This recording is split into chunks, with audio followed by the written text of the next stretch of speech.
Sir, please on your mic, sir.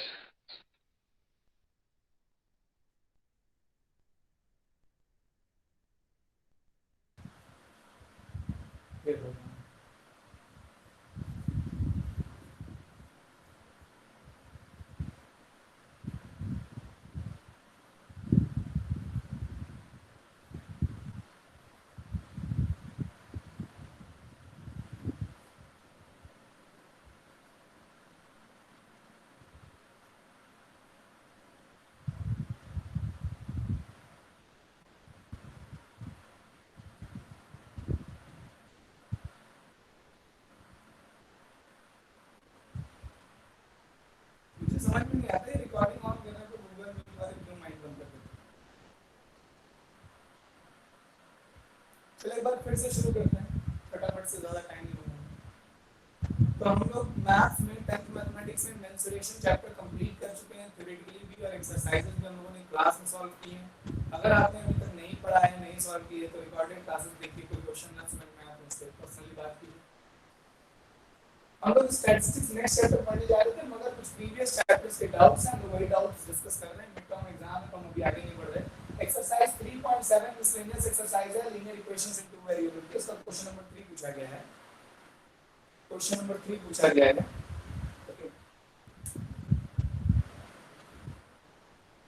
और इस question में लिखा हुआ है कि a train covered a certain distance at a uniform speed। ऐसा लिखा, पहली लाइन मैं पढ़ रहा हूँ, मैं क्वेश्चन राइट नहीं करूंगा। A train covered a certain distance at a uniform speed। इतनी सी लाइन लिखी हुई। मैंने सोचा कि ठीक है, एक ट्रेन है जिसने कुछ डिस्टेंस कवर किया, यूनिफॉर्म स्पीड में कवर किया। Then we just assume that the distance covered by the train is x kilometer, and its uniform speed, जिस स्पीड से उसने डिस्टेंस कवर किया, that uniform speed is y kilometre per our.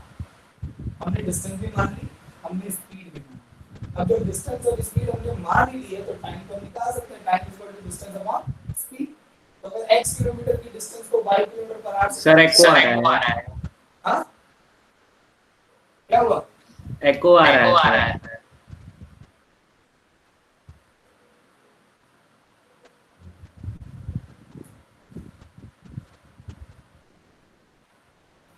Sir शायद आपने जो external mic on नहीं किया है।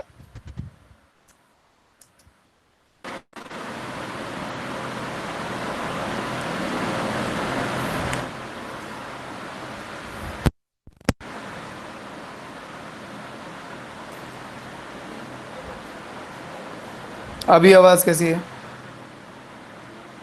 अब सही सर।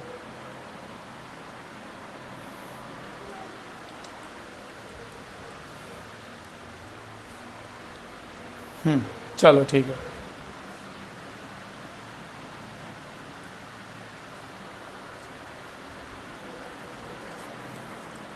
यार ठीक है, इसको शाम को करिए।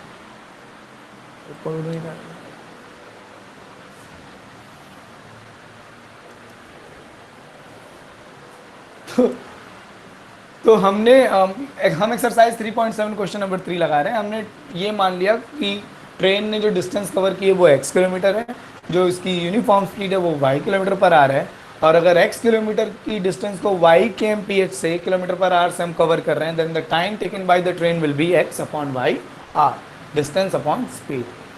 खुशी, इन तीनों स्टेटमेंट में कोई दिक्कत? खुशी, आपने पूछा था ना डिस्टेंस टाइम वाला क्वेश्चन।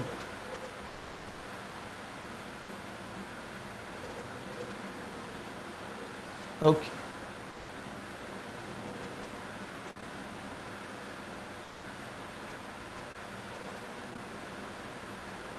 ठीक है।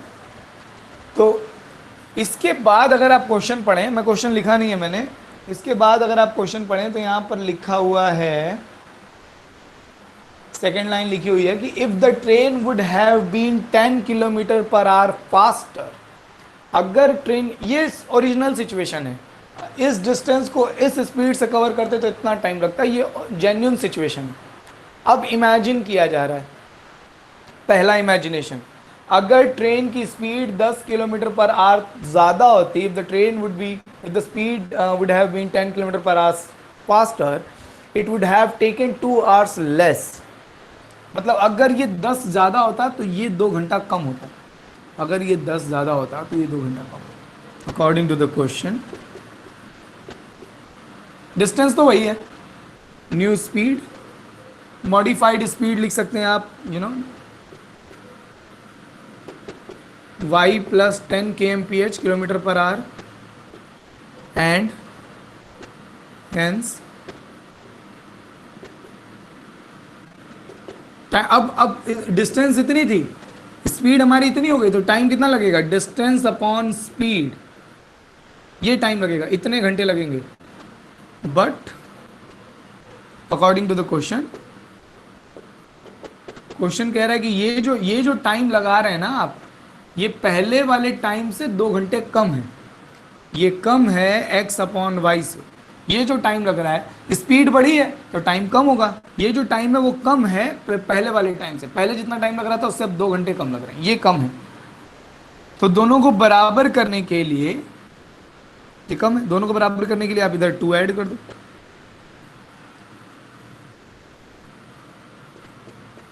खुशी पांडे, पहली इक्वेशन समझ में आ रही है या नहीं?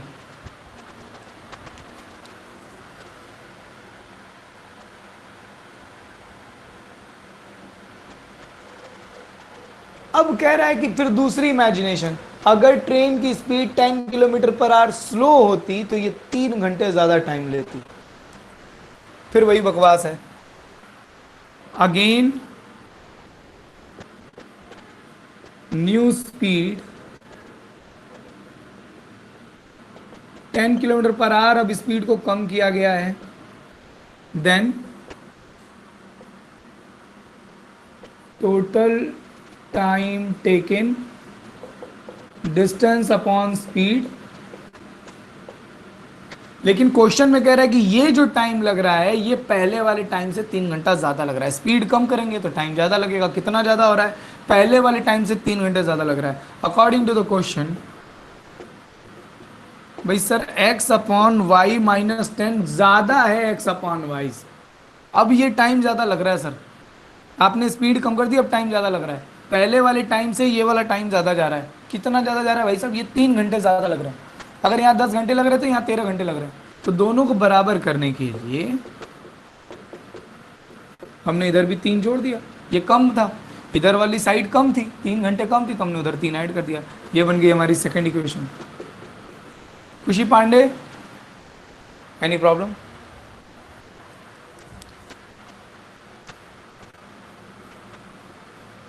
मुझे बाकी सारे स्टूडेंट्स भी बता दीजिए कि यहां तक में क्वेश्चन में आपको कोई दिक्कत, तकलीफ, दुख, दर्द, कोई समस्या?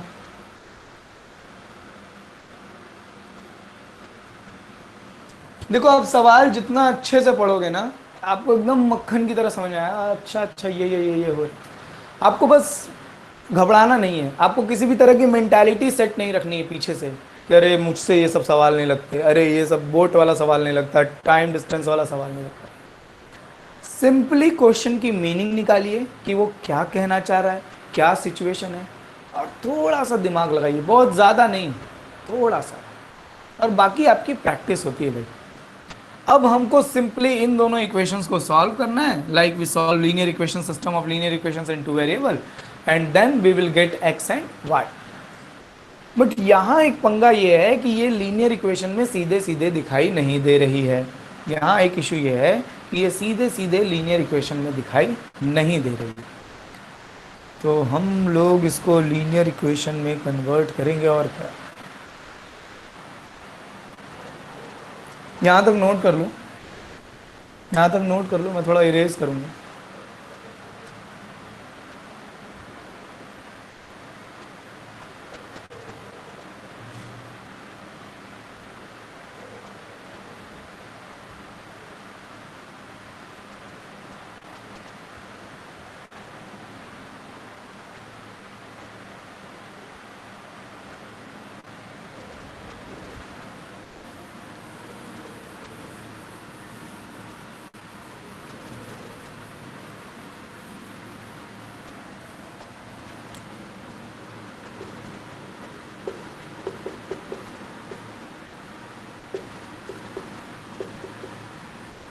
यही वाली इक्वेशन है, फर्स्ट इक्वेशन में लिखी, देखिए आपको समझ में आ रहा होगा। ये x अपॉन वाई को सर जी इधर बुला लिए और 2 को उधर भेज दिए। ओह -2 होगा सर जी। एक काम करो, यहाँ से x को कॉमन ले लो, मैं बता रहा हूँ क्यों।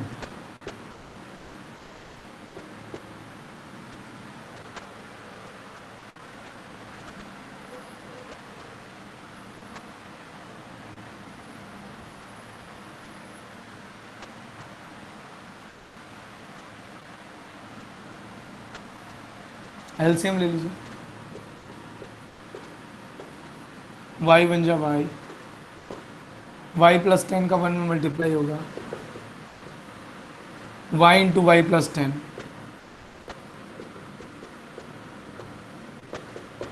बहुत मैथमेटिकली देखो, रटे रटाए तरीके से नहीं कि सर ऐसा कुछ तो पहले कभी नहीं करते थे। मैथमेटिकली देखिए कि y माइनस वाई कट जाएगा, यहाँ पर ये माइनस आएगा, ये माइनस और ये वाला माइनस भी कट जाएगा। इसको बना लो इक्वेशन नंबर 3। अब दूसरी इक्वेशन देखो, फ्रॉम इक्वेशन 2, ये फ्रॉम इक्वेशन 1 था,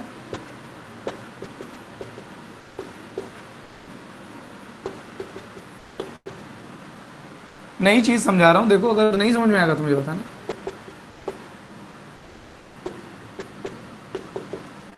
तो नहीं, उसको x अपॉन वाई को इधर बुला लिया सर आपने, और क्या, x फिर कॉमन ले लो,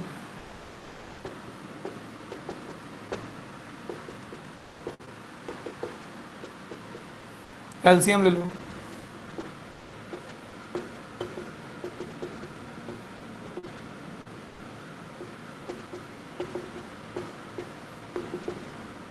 और इसको बना लो, ये y माइनस वाई कट जाएगा, इसको बना लो इक्वेशन नंबर 4। मुझे बताओ थर्ड और फोर्थ इक्वेशन सबको समझ में आ रही है या नहीं? मुझे बताओ थर्ड और फोर्थ इक्वेशन सबको समझ में आ रही है या नहीं?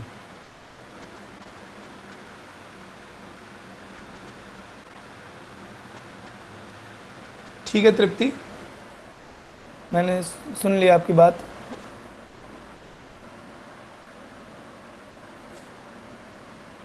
टेंथ अक्टूबर की नहीं अपलोड हुई है क्या? ठीक है मैं देख ले रहा हूँ तृप्ति,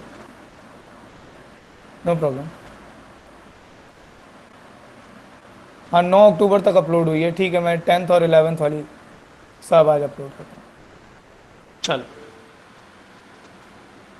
देखो ऐसा है ना कि एलिमिनेशन मेथड में हम एक वेरिएबल एलिमिनेट करते हैं, और एलिमिनेट करने का तरीका क्या होता था, अगर दोनों इक्वेशंस लीनियर इक्वेशंस हैं तो हम सिंपली कोफिशिएंट्स को बराबर बनाते थे। याद करो, x के कोफिशिएंट्स को या y के कोफिशिएंट्स को बराबर बना देते थे, इक्वल कर देते थे।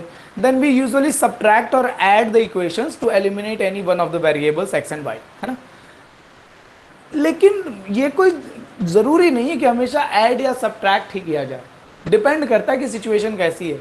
हमारा मकसद एक वेरिएबल एलिमिनेट करने से है। कैसे एलिमिनेट करते हैं, कभी ऐड करके कर दिया, कभी सब्ट्रैक्ट करके कर दिया, कभी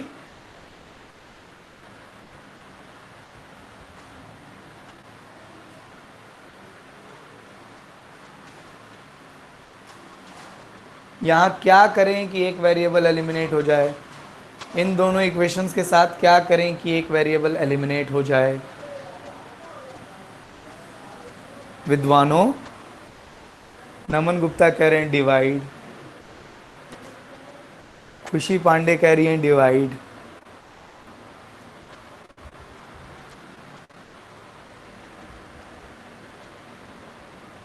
दोनों 10x के इक्वल होंगे।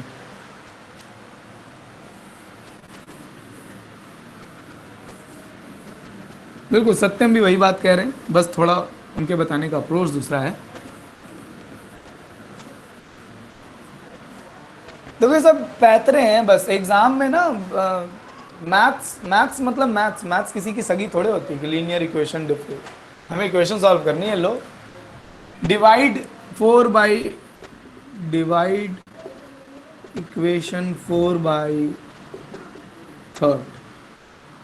तो अगर आप डिवाइड कर दो मैं 4 में थर्ड से, तो ये x और ये x कैंसिल हो जाएगा, वो आएगा। देखिए 10 अपॉन, मैं एकदम सिंपली सब लिख दे रहा हूँ, upon 10 upon is equals to, उधर 3 आएगा और इधर 2 आएगा। यहां पर भी x था, यहां पर भी x था, लेकिन ये दोनों x क्या हो गए, कैंसिल आउट हो गए।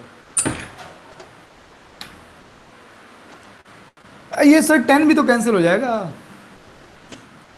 ओ हो, इसको पलट देते हैं सर। अरे सर y भी कैंसिल होता दिख रहा है। अरे वाह वाह वाह वाह। y plus 10 upon y minus 10 is equal to 3/2।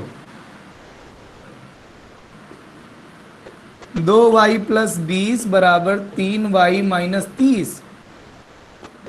y बराबर 50। वाह वाह वाह वाह वाह वाह वाह। बस ऐसे ही मैथ लगती रहे तो जिंदगी में और कुछ चाहिए नहीं। लाइफ खुशहाल बनी रहे, मैथमेटिक्स इतनी फ्रेंडली रहे तो लाइफ खुशहाल बनी रहे। हाँ या ना, पल्ले पड़ा या नहीं?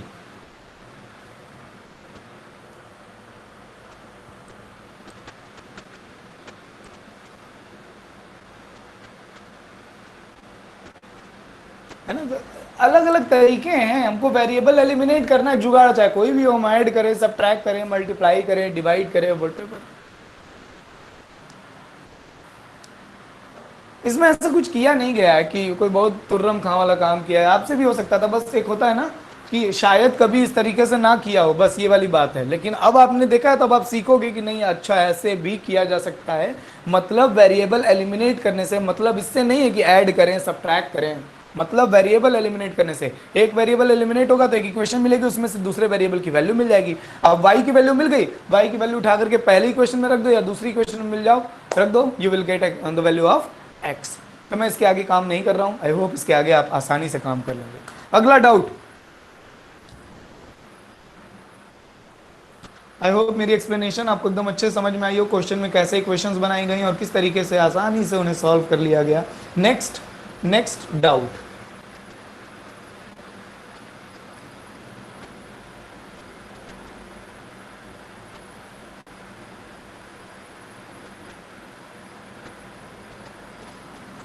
अरे मैं कल एक वीडियो देख रहा था, किसी ने मुझे व्हाट्सएप पर भेजा था। उसमें कोई टीचर पढ़ा रहा था यूट्यूब पर, छोटे छोटे बाल थे उसके और खूब हेल्दी था। पता नहीं क्या कह रहा था, जय महाकाल, दवा के लाइक लगा दीजिए, शेयर कर दीजिए, ऐसे कर दीजिए, वैसे कर दीजिए। अरे भाई उसकी टीचिंग देख करके मैं डर गया था। देखा था तुम लोगों ने? हाँ आशीष, आपको क्वेश्चन देख ले रहा हूँ मैं। देखा है क्या ऐसा कोई वीडियो? अरे भाई साहब वो बंदा एकदम अल्टीमेट है। वो बंदा एकदम अल्टीमेट है। बस टीचर हो तो वैसा ही हो, और कुछ चाहिए नहीं हो। इतना मोटिवेटिंग, इतना इंस्पायरिंग कि हाँ बस।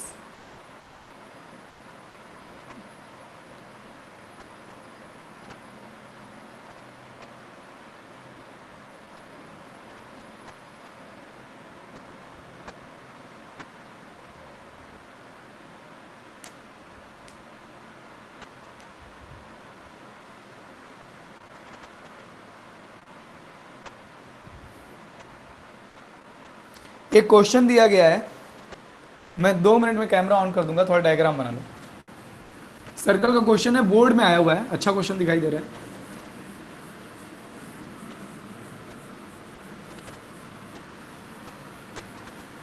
बस 1 मिनट में कैमरा ऑन कर दूंगा मैं। तो व्हाट्सएप पर क्वेश्चन है तो मैं क्वेश्चन बस बोर्ड पर बना लूँ, डायग्राम बना लूँ बस, ठीक है ना। एक सर्कल है PABDC।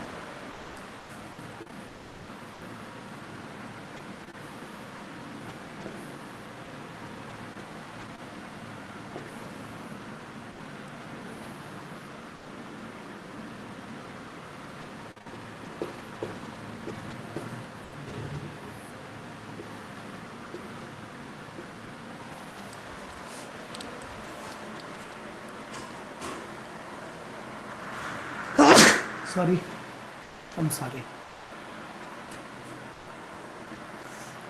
P is tangent to circle, PBC is secant, AD bisects angle. अच्छा, AD bisects. Okay.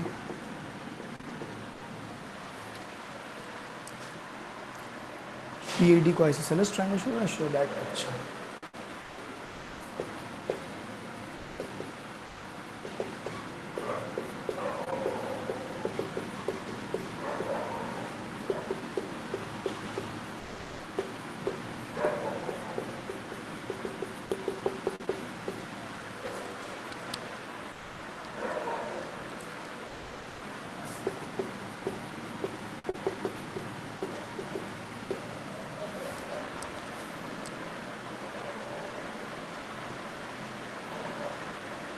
हाँ भाई दिख रहा है,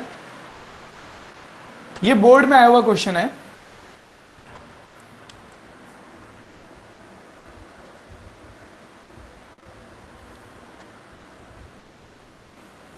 महाकाल नाम पर इमोशनल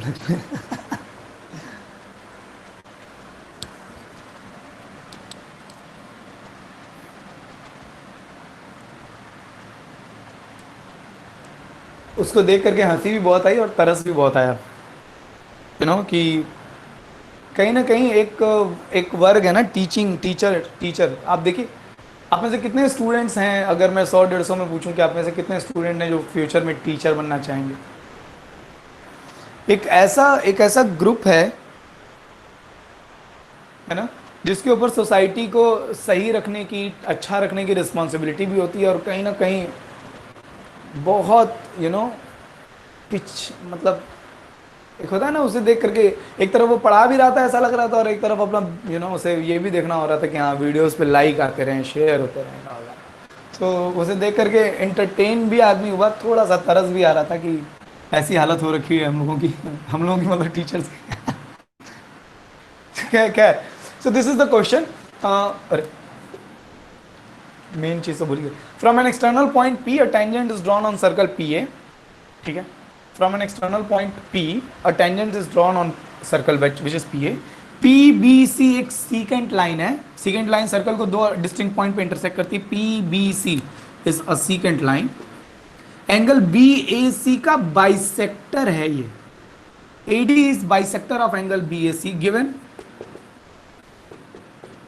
पी ए टेंजेंट है वो आपको दिख ही रहा है, AD bisects angle B A C, that is ऐसे लिख लेते हैं angle 1 is equal to angle 2, इसको लिख लेते हैं 1, इसको लिख लेते हैं 2। Then we have to show that PAD is an isosceles triangle. PAD दिख रहा है,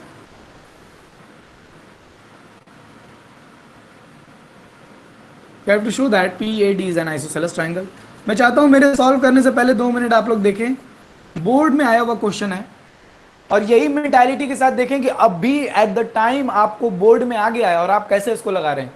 लग रहा है नहीं लग रहा है, आपकी मेंटालिटी क्या चल रही है, आप किस साइकोलॉजी से जूझ रहे हैं, घबरा तो नहीं रहे हैं। आपको अभी इसको लगाना है, ये बोर्ड एग्जाम में अभी की सिचुएशन नहीं है कि बोर्ड एग्जाम चल रहा है और ये क्वेश्चन आपके सामने है। लगाओ 2-3 मिनट दो।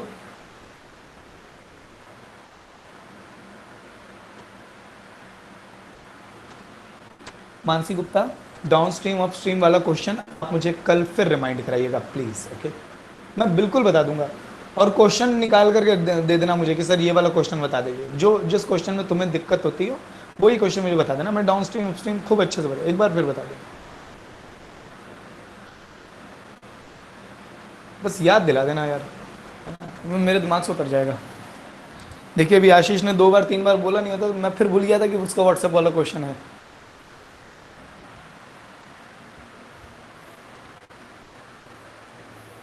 चलो ये क्वेश्चन बोर्ड एग्जाम में आपके सामने है।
भाई ये ध्यान, D is not the centre of circle, circle का सेंटर कहीं नहीं बताया गया है, इसको सेंटर वेंटर मत अज्यूम कर लेना। मैं बता दूं एक बार फिर, सर्कल के सेंटर के बारे में कोई जानकारी नहीं भाई, ये दिखने में ना लग रहा हो कि हाँ ये सेंटर है, मैंने कहीं नहीं कहा है क्वेश्चन में दैट डी इज सेंटर और एनी पॉइंट इज सेंटर।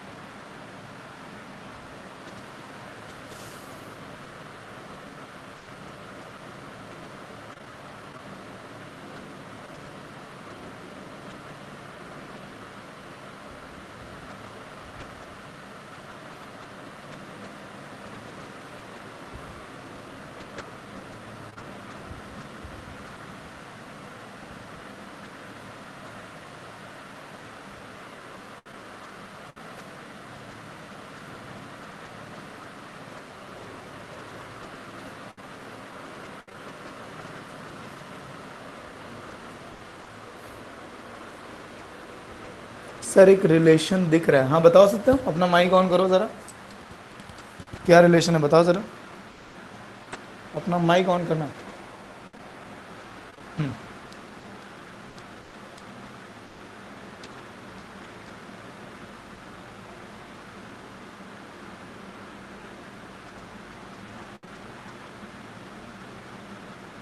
एक कॉर्ड से दो एंगल्स, मैं समझा नहीं अब कौन सी कॉर्ड और कौन से एंगल से बात करें। अपना माइक्रोफोन ऑन। एक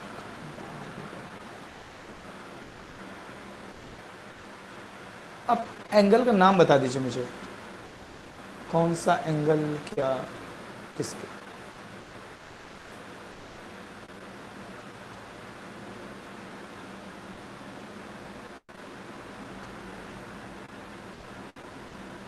ए P B A C, I don't know, देखो मुझे तो वो दोनों एंगल्स का कोई लेना देना नहीं दिख रहा वैसे कुछ, मतलब ठीक है आपको कुछ दिख रहा हो वहाँ से तो ट्राई करो।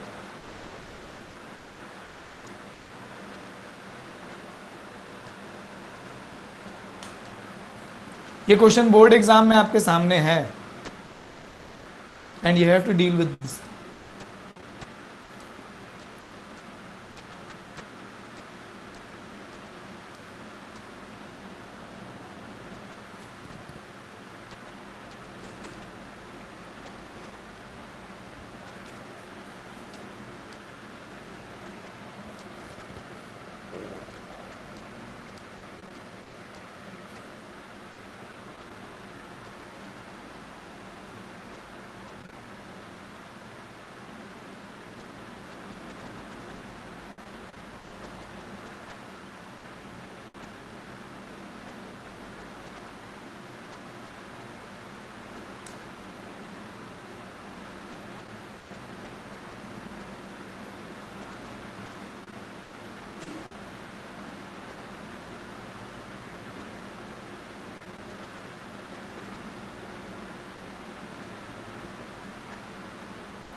दस मिनट बस। If angle C is equal to angle P A P,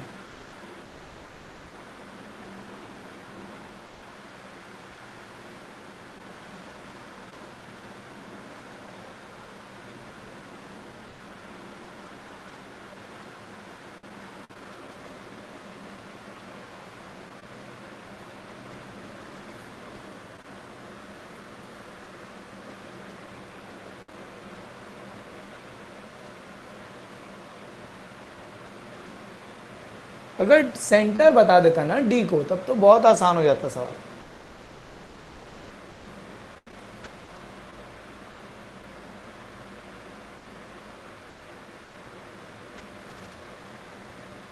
अगर क्वेश्चन में डी को सेंटर बता देता ना तब तो बहुत आसान हो जाता। इसमें यही तो बात है कि इसने सेंटर नहीं बोला। P A B A C B, P A B A C B, बिल्कुल वो तो थ्योरम है, पढ़ाई थी मैंने, बिल्कुल वो बराबर होंगे। कॉर्ड और टेंजेंट के बीच बना एंगल ऑल्टरनेट सेगमेंट में उसी कॉर्ड से बने एंगल के बराबर होता है। ये तो बिल्कुल बताया है मैंने, प्रूफ कराया है बाकायदा, इसको कहा भी था आप लोगों से कि बोर्ड में आता है ये, इस पर बेस्ड क्वेश्चन आता है और उसका यूज करना ही पड़ेगा।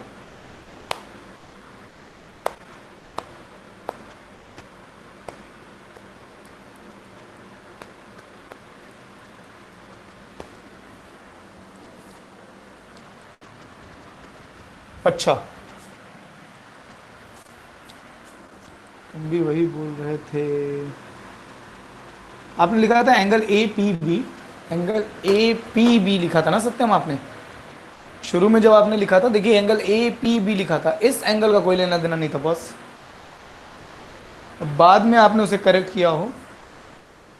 चलो मैं लगा रहा हूं अभी से, देख लो फटाफट से, यहां आओ, यहां आ जाओ। इतना मुझको समझ में नहीं आ रहा है। हमको इतना बस जरूर लग रहा है कि सारा खेल एंगल का है।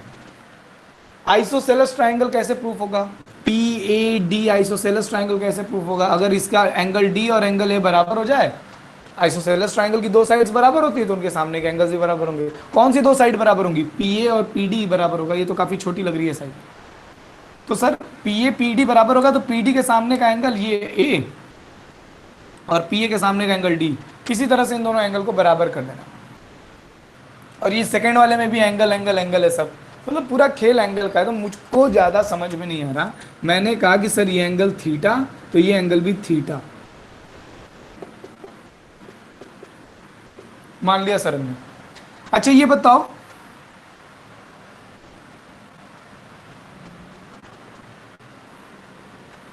एक और तरीका है,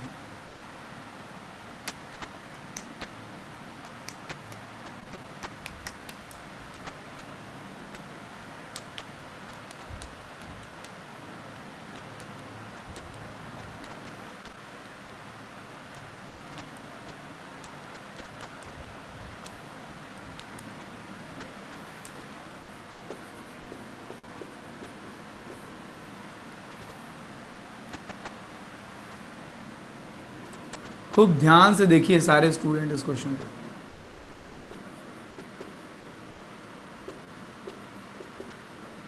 और इसको मार्क करके रख लो कि एग्जाम टाइम में हम एक नजर देख लें।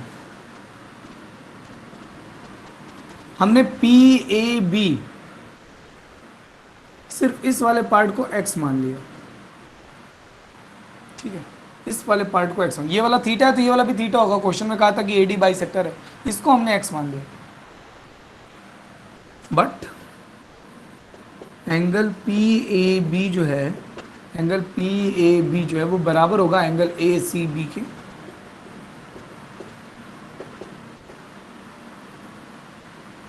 Reason, angle between tangent and chord is equal to angle formed by the chord in alternate segment. Angle formed by the chord in alternate segment.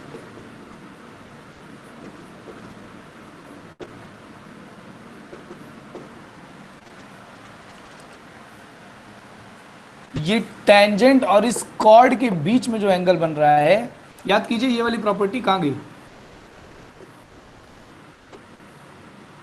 Tangent और कॉर्ड के बीच बना एंगल किसी कॉर्ड से अल्टरनेट सेगमेंट में बने angle के बराबर होता है। ये प्रूव भी कराया गया है, किसी टेंजेंट और पॉइंट ऑफ कांटेक्ट पर कॉर्ड के बीच बना एंगल उसी कॉर्ड से अल्टरनेट सेगमेंट में बने एंगल के बराबर होता है। ये प्रूव भी कराया गया।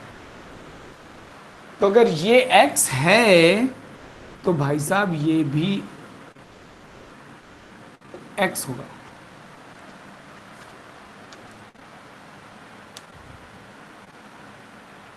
हाँ या ना, इतनी बात समझ आ रही है कि नहीं?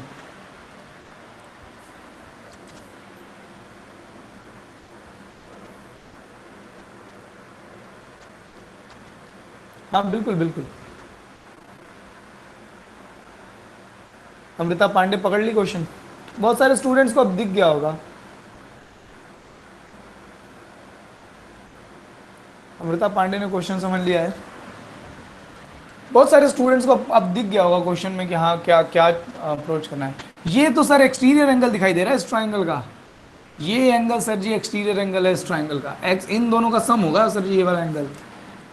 एंड बाय ज्योमेट्री या by exterior angle property by x, direct लिख दे रहे हैं, angle ADB is equal to x plus theta, since angle ADB is, ये सब लिखना होता है भाई साहब एग्जाम में, exterior angle of triangle ADC। इसीलिए प्री बोर्ड कराया जाता है, इसीलिए परफेक्शन देखी जाती है कि किस तरीके से, है ना। मैं पढ़ा रहा हूँ 3-4 साल से, स्टूडेंट्स 99, 98 बहुत स्कोर करते हैं। ऐसा नहीं कि सब 99, 98 स्कोर करते हैं, मेरे पढ़ाए हुए स्टूडेंट्स हैं, सबका मैथ्स अपना, सबकी अपनी अपनी मैथ्स होती है ना।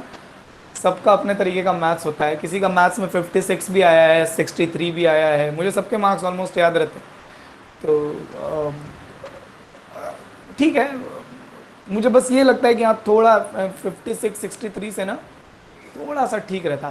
देखो 75 अगर आपका मैथ्स में मार्क्स है तो मुझे रत्ती खराब नहीं लगता, एकदम मुझे लगता है कि ठीक है, एकदम बढ़िया है। और अगर आप 99 98 100 अप्रोच लगा दे रहे हो, तो वो आपकी फिनिशिंग बताता है। वो ये नहीं बताता कि मैथ्स में 75 प्लस वाला बंदा, 75 प्लस वाला स्टूडेंट जो है और एक 98 91 दोनों की एक जैसी बुद्धि हो सकती है। बिल्कुल ऐसा नहीं कि उसे कुछ क्वेश्चंस नहीं समझ में आते होंगे ना, दोनों इक्विवेलेंट हो सकते हैं। फर्क सिर्फ इतना है कि 99 वाले में 98 वाले जो 100 स्कोर कर रहे हैं उनकी फिनिशिंग बहुत गजब की है।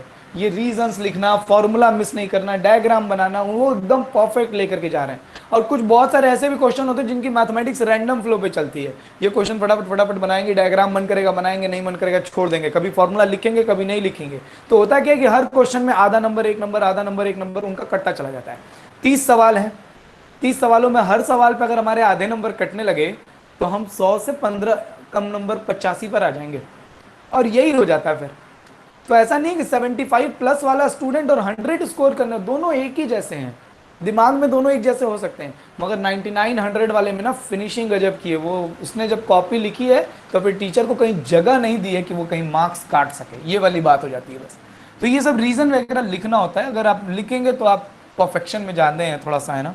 टीचर की एक मेंटालिटी बन जाती है, शुरू के 2-3 सवाल आपने सही ढंग से लगा दिए ना, बस टीचर एक मेंटालिटी बना, ये काफी सही है, इसमें ज्यादा मेहनत नहीं करनी, ये सब सही लिखा होगा। बस उसके बाद ऊपर ऊपर से आपकी कॉपी चेक होती है, फिर बीच बीच में थोड़ा मोड़ा कहीं गलत भी हो जाएगा ना, कहीं छूट छाट भी जाएगा, तब भी वो कवर हो जाता है। लेकिन अगर शुरू में ही आपकी कॉपी में टीचर को कुछ कमी दिख जाती है, कि ये बहुत भुलवा रहा है ना, इसने फॉर्मूला कुछ और लिखा है, डायग्राम कुछ और बनाया, सॉल्व कुछ और ही कर रहा है, तब आपकी कॉपी खूब इत्मीनान से चेक करेगा वो। तो इसीलिए कहा जाता है कि जो क्वेश्चन पहले आ रहा हो उसको लगाओ, जो तुम्हें अच्छे से आता हो। शुरू में ही टीचर के दिमाग में नहीं जाना चाहिए कि इसको कुछ आता नहीं है ना, शुरू में वही क्वेश्चन सॉल्व करने चाहिए जो। और अगर आपने शुरू में दो तीन क्वेश्चन एकदम सही लेकर के चलेगा तो उसके दिमाग कि हाँ ये बच्चा बढ़िया है, इसकी फिर पलट के देख लेगा कि हाँ इसने बहुत सारे क्वेश्चन किए, ये अच्छा स्कोर करेगा। तो फिर आपकी कॉपी ना ऊपर ऊपर से थोड़ी सी है ना, बहुत डीपली कहाँ फॉर्मूला लिखा है नहीं लिखा है वहाँ नंबर उम्बर नहीं कटते फिर आपको, वो सब अब चल जाता है। लेकिन अगर आप मैनिपुलेट करने की कहीं भी कोशिश करते हो ना, तो टीचर दोनों अपने कान खड़े कर ले, इसकी कॉपी ध्यान से देखनी, ये पागल बना देगा। तो कभी भी टीचर को कि हाँ ये पागल बना देंगे हम, कभी भी ऐसी मेंटालिटी मत रखना। आप जितना हो सके उसके साथ फ्रेंडली रहिए एग्जाम में, कि हाँ सर एकदम उसको लगे कि हाँ एकदम सब बता बता करके कर रहा है, तब आपकी कॉपी खूब स्मूथ चेक होगी। चलो, तो ADB जो हमारा एंगल है ये आ गया हमारा x plus theta by exterior angle property. ये दोनों थीटा थीटा थे, इसको हमने x माना था, प्रॉपर्टी से ये वाला एंगल x हो गया, ये x है ये थीटा है, तो एक्सटीरियर एंगल से x प्लस थीटा हो गया। अब आपको साफ दिखाई दे रहा है, PAD ट्राइंगल में दिखाई दे रहा है, ये वाला एंगल पूरा कितना है सर, x प्लस थीटा, ये वाला एंगल पूरा कितना है सर, x प्लस थीटा। एक ट्राइंगल में दो एंगल्स बराबर, ये बीच वाली line dot dot dot dot कर लो। अगर एक ट्राइंगल में दो एंगल्स बराबर हो गए तो उनकी अपोजिट साइड्स बराबर हो जाएंगी, मतलब PA will be equal to PD and hence triangle PAD will be an isosceles triangle. ये सब कहानी कथा आप खुद लिखेंगे, मैं नहीं करने वाला। अब मुझको ये बता दो सेकंड वाला कितने लोगों का प्रूफ हो गया। अब कितने लोग सेकंड कर चुके, अब तो सेकंड लग जाना चाहिए।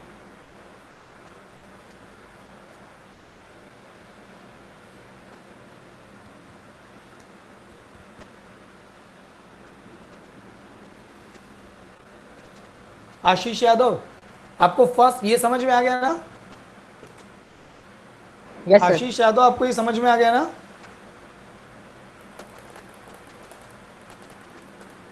ओके।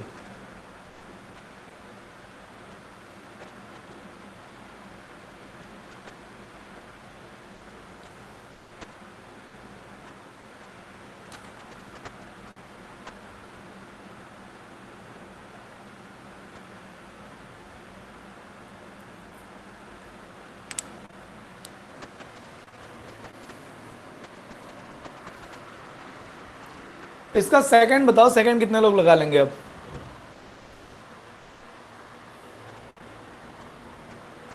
अमृता पांडे कह रही उनका लग गया। एंगल सी ए डी मतलब थीटा, एंगल पी बी ए मतलब ये वाला एंगल।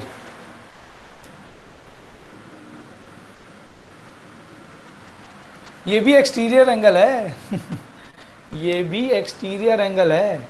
आप बड़ी आसानी से बता सकते हो इसकी वैल्यू, है ना, x प्लस 2 थीटा होगी। पी ए बी हो गया प्रूफ हो गया। अब तो आपको पी ए बी मालूम है x, आपको पी बी ए मालूम है x plus 2 theta. Exterior angle लगाया हमने, एक्सटीरियर एंगल प्रॉपर्टी। ये एक्सटीरियर एंगल है तो इंटीरियर अपोजिट इन दोनों एंगल के सम के बराबर होगा। आई होप आपको समझ में आ रहा हो। बस LHS ले लो या RHS ले लो। RHS ले लो, PBA की वैल्यू क्या पुट करोगे x प्लस 2 थीटा, PAB की वैल्यू क्या पुट करोगे x, इसमें से इतना माइनस करेंगे 2 थीटा बचेगा, 2 थीटा का हाफ करोगे थीटा बचेगा, और थीटा कौन है? CAD। CAD क्या है? थीटा। खत्म काम। हो जाएगा सर, हो जाएगा। Yes sir, yes sir. भाई क्या क्लास में कोई है ऐसा स्टूडेंट जो कह रहा हो कि नहीं सर सेकंड सॉल्व कर दीजिए, प्रॉपरली कर दीजिए? क्या क्लास में कोई ऐसा स्टूडेंट है जो कह रहा हो कि नहीं सर क्वेश्चन नंबर 2 सॉल्व कर दीजिए, मेरी कुछ नहीं समझ में आ रहा है?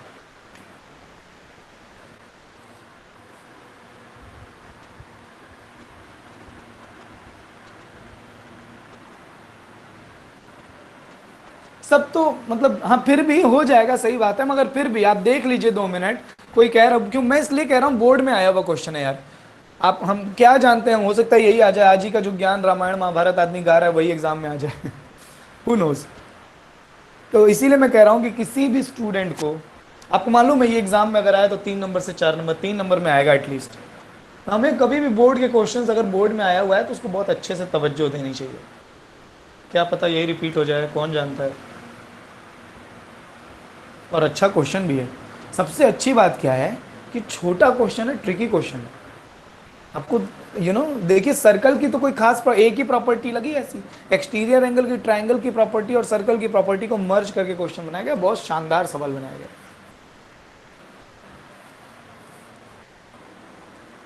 लिखने का फॉर्मेट सर बता दीजिए। अच्छा चलो सेकंड वाला लिख ही देता हूँ मैं सेकंड वाला लिख ही देता हूँ। इसको मैं इरेज कर दे रहा हूँ, ये वाला पार्ट में इरेज कर रहा हूँ।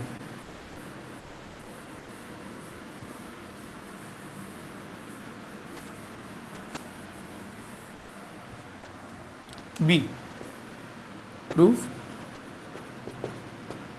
बी वाला पार्ट का, ठीक है। सबसे पहले हम ये पी बी ए निकाल लें। Here angle P B A will be equal to P B A, ये जो ब्लू से लिखा है मैंने, x प्लस 2 थीटा। क्यों? Since angle P B A is an exterior angle of triangle A B D. A B D का exterior angle है ये। ट्राइंगल की किसी साइड को आगे बढ़ाते हैं तो जो एक्सटेंडेड साइड है वो एडजेसेंट साइड के साथ जो एंगल बनाती है उसको एक्सटीरियर एंगल कहते हैं। और एक्सटीरियर एंगल की वैल्यू इंटीरियर अपोजिट एंगल्स के सम के बराबर होती है, इन दोनों के सम के बराबर। ये एक्स प्लस थीटा और ये थीटा एक्स प्लस 2 थीटा आ जाएगा। अब नाउ RHS, RHS क्या है? 1/2 angle P B A minus angle P A B. P B A क्या निकाला हम लोगों ने सर जी? x plus 2 theta. P A B क्या निकाला सर जी? पी ए बी तो सर हमने शुरू में ही x अज्यूम किया था, तो ये x और ये x कैंसिल हो जाएगा। 2 थीटा में 2 से डिवाइड करेंगे, क्या आ जाएगा सर? थीटा आ जाएगा सर। थीटा क्या है? थीटा ये वाला एंगल है, ये वाला एंगल है। हमको कौन सा प्रूफ करना है? CAD। तो CAD थीटा है ना, angle CAD is equal to LHS and hence proved. हम RHS लेकर के चले थे, LHS आ गया, काम खत्म। हाँ भैया Akanksha Gupta, is it fine now? अब सही है, ओके। सो आई होप आपको ये क्वेश्चन बढ़िया लगा हो। बोर्ड एग्जाम में आया हुआ है। वो जो टाइम डिस्टेंस वाला क्वेश्चन हम लोगों ने लगाया था वो भी अच्छा क्वेश्चन था, और ये वाला तो वाकई अच्छा सवाल है, बोर्ड में आया हुआ है। मेक श्योर कि आप इसको अच्छे से ध्यान दें, तवज्जो दें, अपनी नोटबुक में लिखे रहिएगा। एग्जाम टाइम में आप थोड़ा सा रिकैप कर लें। आज के लिए इतना ही। This is Shubham Poddar signing off from today's class. टडास, लग जाओ।